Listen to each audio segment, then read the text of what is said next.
It's Monday, May 22nd, 2017. I'm your host, Sarah Mantle.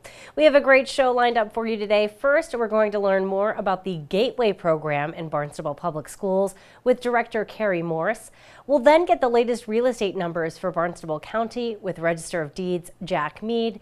And many Cape Cod Community College students will graduate this week. We're going to find out more about that with Communications Director Michael Gross. All of that on this episode of Barnstable Today. But first, let's go ahead and get a look at today's top headlines. Barnstable has a new assistant town manager. Today is Assistant Town Manager Andy Clyburn's first day on the job. Prior to joining the town of Barnstable, Clyburn was captain at the United States Coast Guard Joint Base Cape Cod. A big congratulations and welcome aboard to Andy. A local nonprofit wants to make sure everyone can enjoy the beach safely. The Glenna Cole Fund for Hope donated 2 community shade structures to the town of Barnstable. The shade structures were recently installed at Dowses Beach in Osterville and one at Craigville Beach in Centerville. A dedication ceremony was held yesterday at Dowses Beach. I think the cause of awareness is really what we're all here for. If we can continue to bring awareness forward, we can continue to prevent the ills of the disease. Certainly, all the lotion that's available to us in these red canopies or the blue canopy in Yarmouth will all speak to that. And that's a very important message that needs to be reinforced at every step. Your effort today is certainly bringing us money. The funding obviously up at Mass General, the funding here on the beaches, it'll all make a big impact. So we're very grateful for your commitment and continual commitment to the program. No, all I want to say is thank you, and to all the staff that's out there that's running in Glenna's memory. You keep her alive. Every day when you sit on that towel, we know that you're keeping her alive and how you help the community the way that she did. So hats off to the staff that's out there, and I know there's a lot of you here that have worked with Glenna and worked for the rec department, and I love the fact that you continue to support our community even though you're not lifeguarding any longer in her honor. It's really very special to me. Thank God we have this happening. You know, it brings us all together and makes us a stronger community, and that's really what Glenna was all about. So thank God you're all here, and let's have a great race. So heartwarming. The shade structures cost a little over $13,000. Over the past several years, Glenna's fund has also provided lifeguard canopies at all town of Barnstable beaches and sunscreen at those beaches for the general public. A controversial plan to build a condo complex along the Hyannis Harbor will be back before the Planning Board tonight. The Planning Board will review a proposed regulatory agreement with Shoestring Properties for the 33-unit complex. The Planning Board will also discuss a plan to expand the Marine Business District in Osterville. The Planning Board meets tonight at 7 in the Town Hall hearing room. That meeting will air live on Channel 18. Well, if you're planning on traveling off Cape tomorrow, you should take note. There will be maintenance work being done on the Bourne Bridge. The work will be done Tuesday, May 23rd from 10 a.m. until 3 p.m. During that time, one travel lane heading off Cape will be restricted. One lane heading off Cape and 2 lanes heading on Cape will remain open. No wide loads will be permitted to cross the bridge while that work is being done. Well, up next, we're going to chat with Gateway Director Carrie Morse. So Carrie, thank you so much for joining me today. I can't wait to learn all about Gateway. Let's talk a little bit for those who may not know what Gateway is. What is Gateway? Gateway, it actually stands for something. Gateway is Gifted and Talented Education with all youth. Interesting. I never knew there was an acronym. It's actually a talent development enrichment program for all students in Barnstable. And it starts as low as kindergarten and can go all the way through the high school years. Wow, I didn't know that either. I thought that it ended when you got out of middle school. Yeah. The Gateway program, its primary mission is to support creative learners, to challenge students, and so we work a lot with all students on their interests, and then further within academics, help to challenge them if needed. So it's a lot more to support all needs of students and not just a specific population of students. Wonderful. When did Gateway begin in Barnstable Public Schools? Good question. 30 years ago. Wow. It began. So it's been around for quite a few decades. It was different back then. I actually started in Gateway in, I believe it was 98. And I was a 4th grade teacher, and at that time it was a stipend position where during the time that my 4th grade students went to music, I would then support students coming in for Gateway. It's evolved over the years and to where it is now. And in the past, it was considered Gateway Gifted and Talented Education with Able Youth. And a couple of years ago, we changed it to All Youth. That makes perfect sense. You know, occasionally I've seen fundraisers for Gateway. How is Gateway funded? Is it funded through the school system, or is it a mix? Thank goodness, Barnstable is amazing at supporting and working with the whole child. So Barnstable Public Schools is one of the very few in the state of Massachusetts that has a gifted and talented development for students, a program that's actually fully funded through the district. We do have fundraising. For example, right now there's going to be some fundraising for students that have been invited to the Future Problem Solvers International Conference. It's being held in the University of Wisconsin, and they're going to be traveling. So the cost of the travel is what they're fundraising for. Wonderful. So that's not necessarily covered in, say, the program costs that are funded through Barnstable Public Schools. So extra items might have to be fundraised. Really interesting. What kinds of levels of support do students have in Gateway? The Barnstable Public School System started 2 years ago with the multiple tiered system of supports. So looking at the whole child and figuring out socially, emotionally, academically, where are their readiness skills and where can we take them further from there. And so Gateway is doing the same. The first level of support, called Tier 1, is for all students in Barnstable. We do start with kindergarten if there are needs that arise, but for the most part, that portion of our level of support starts at grade 1 and all the way through to grade 7 with providing them interest inventories and extensions based on their interests. So that's for all students. We also provide lists of classroom interests to the classroom teachers so that they can continue to engage and enhance the learning of students within their classroom. Wow. The additional levels, level 2 would be a supplemental support, and that's where students who are high achieving in, let's say, ELA or math, they might need a little bit more, and the teachers, depending on what I call it their toolkit, what their toolkit is in the classroom, they may need a little bit more in terms of supporting and challenging those students. So our level 2 is where we actually create or collaborate with teachers and gather materials so that teachers have what they need to be able to differentiate in the classroom. And when schedules allow, the Gateway teachers actually go into the classrooms and hold small groups or cooperatively teach with the classroom teacher. So that's at level 2. I guess I never realized that Gateway was such a support system as well for teachers. I just really focused on the things that it provided the students. So interesting to hear that they're actually working with the teachers and helping out that way. The fact that I came from the classroom and knew how hard it was for teachers, there's just so much that they're asked to do. And when I was teaching, it was always the students that were struggling were the students that we received quite a bit of support for, but the students that were struggling in a different way because they knew the material and they needed to be challenged, that really wasn't there. So that was part of our mission, that we wanted to make sure the teachers had the tools and support.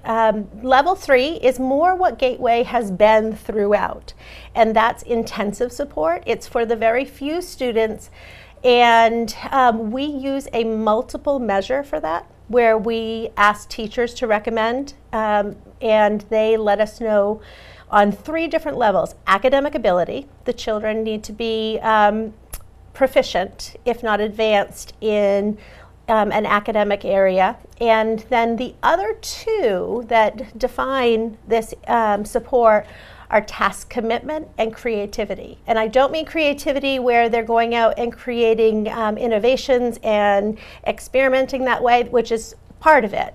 But it's more being flexible, being able to have higher order thinking, being able to apply their thinking in a different way, and have the flexibility of trying different new techniques. So that's where that creativity falls in. And when we look at local and standardized benchmark testing, we look at report cards, the teacher provides us with data on their performance. It's a lot that we look at to see, okay, is this the best placement for the student? Wonderful. Anything else you want, for those who may not be familiar with Gateway, anything else you want to make sure that our viewers are aware of? Absolutely. In Gateway, the elementary school is focusing on supporting the students. Next year, we're actually implementing a new program for social emotional learning as well to help them with the challenges that we found are more prevalent with students. For example, perseverance when something is difficult.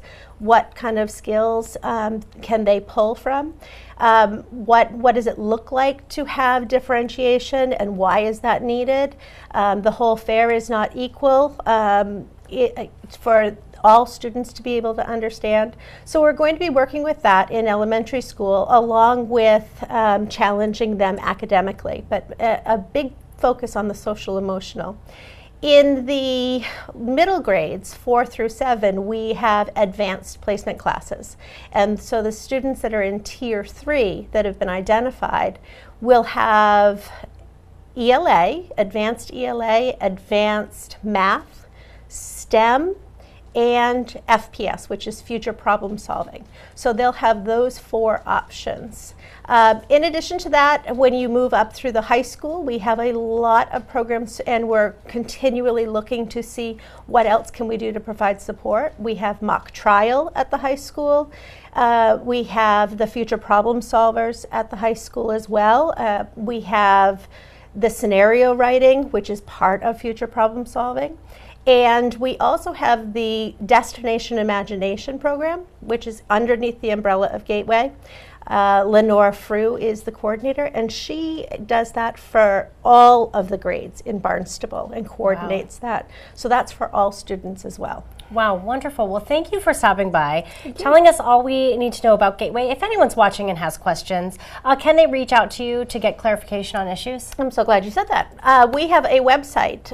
If you go to any of the schools or the district, there is a link. You go to the Departments tab, and then there's a Gateway link. And you will find parent pages, student pages with tons of support and enrichment that students can actually access at home, and then teacher pages. But there's a lot of frequently asked questions there, and links to be able to email or call the office to let us know. Wonderful. Well, thank you so much for stopping by. I learned a lot about Gateway that I didn't know before, so we really appreciate it. Thank you. Our guest today is Carrie Morris. She is the Director of Gateway for Barnstable Public Schools.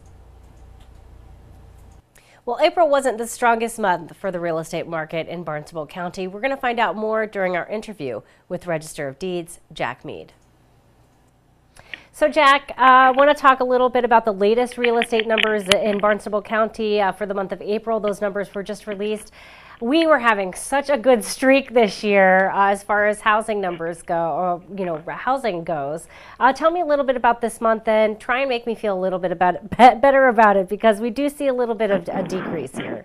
Well, we did have you're correct. We did have a little decrease in April of 2017 as compared to April of 2016. We were down about 6.7% from a year ago in terms of the overall volume of activity, and the value of sales was down as a result. But the the positive side, the median individual property sale value was up 4.2% from the previous year.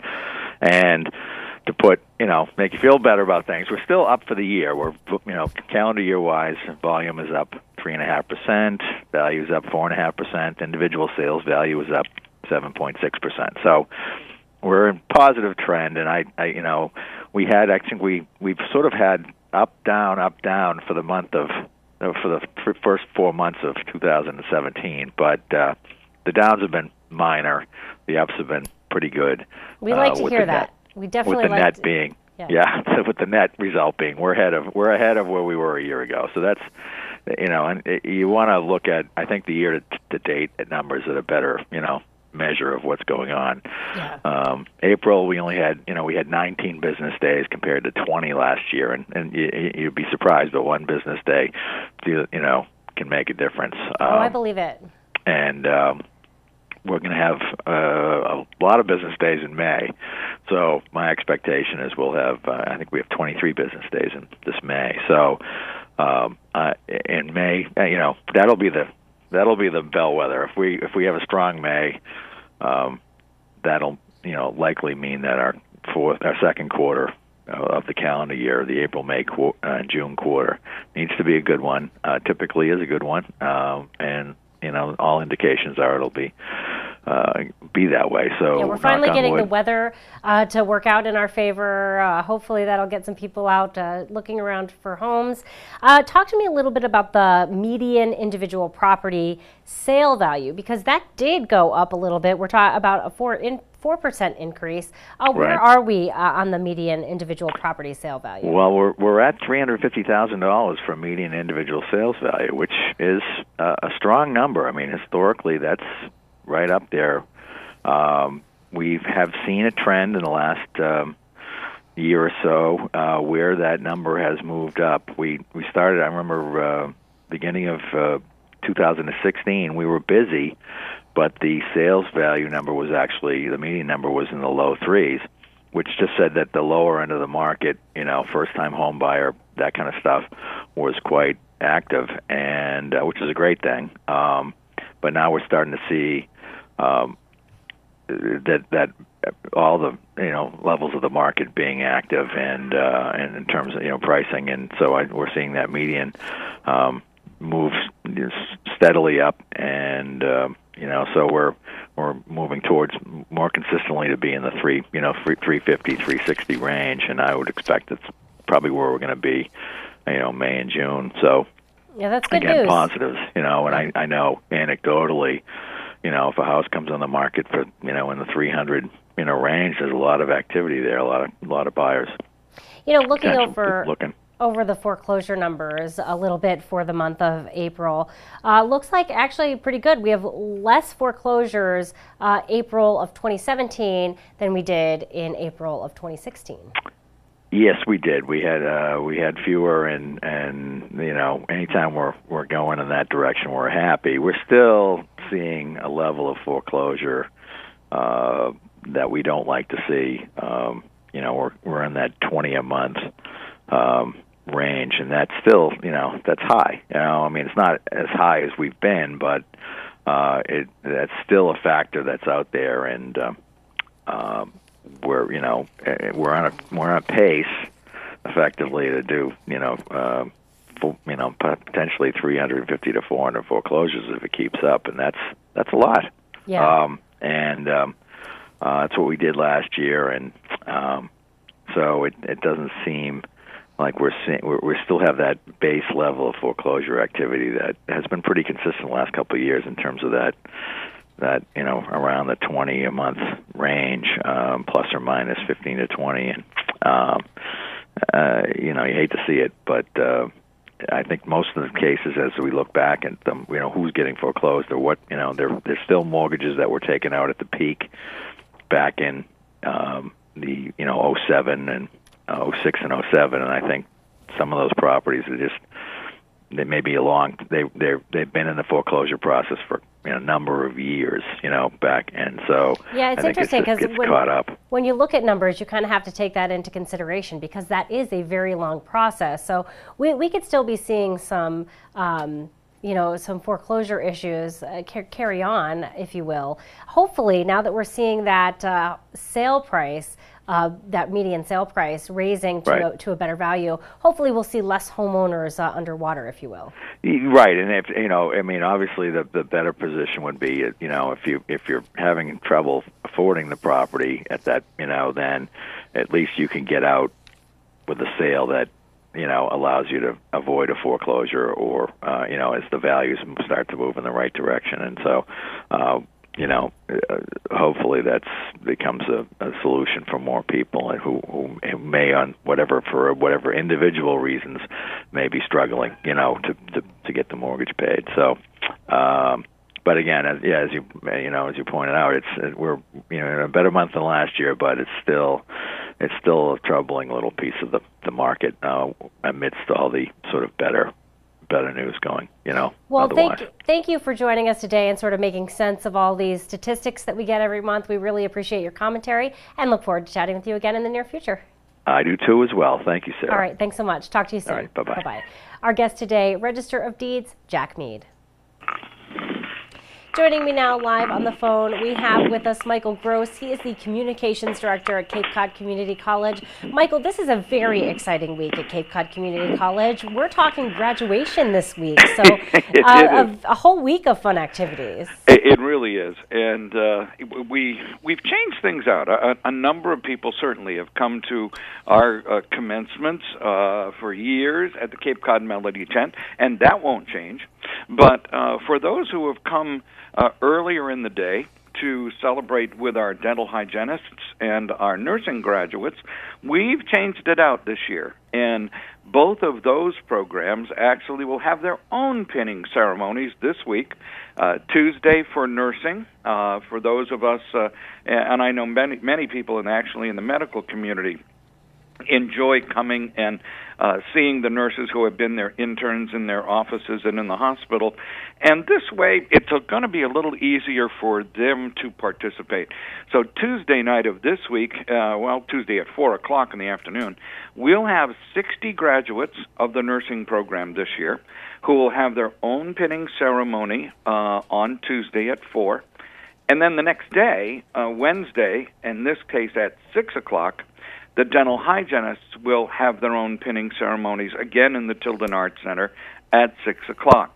Now, they will join their entire class of 2017 at the Cape Cod Melody Tent at 4 o'clock on Thursday, which has always been our traditional commencement day, the last Thursday of the month of May. And so this way, it's interesting. They're going to have more of a special time. They'll be able to invite more of the industries and communities that work with them. It's often done this way in many places, have very separate ceremonies for their specialty programs. So it's kind of exciting. We're going to have a little different thing this year. Yeah, and Michael, I had no idea that there were pinning ceremonies for these types of professions until my sister graduated from her nursing program. And so it's a tradition for nursing students for this pinning ceremony. So really important that they have that. And I think maybe a good idea to switch it up so it doesn't elongate the day to an extreme point. And that's what we've thought about, and we've had this is something we've had a lot of conversations about for quite a long time. How do we really do it? As you say, it is a tradition. Many times when you're in a medical setting, you will see nurses wear their pins. A little less these days with all of this infection control. We all need to be making sure things are clean, but many times they will wear them to ceremonies, and their pins are really special to them. We have a unique pin that says Cape Cod Community College's nursing program, so that the pin itself, and the same for dental hygiene, so that you have a connection to your program all your life, even though you may be working somewhere else. But it is really special. And the Tilden Arts Center at 4 for our nurses, again, 60 of those this year. And our dental hygienists, there are 21 graduates in dental hygiene, and that's pretty much the standard number. We hope next year we'll begin to graduate more nurses. We'll have our evening nursing program graduating next year. They graduate every 2 years.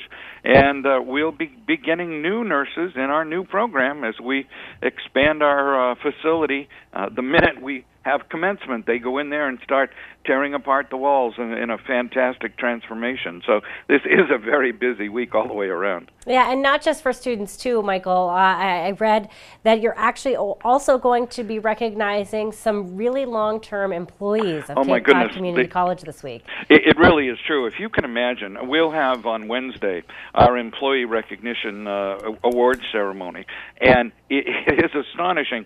There are people who have just here in their 5th year, but there are also people who are here in their 45th year.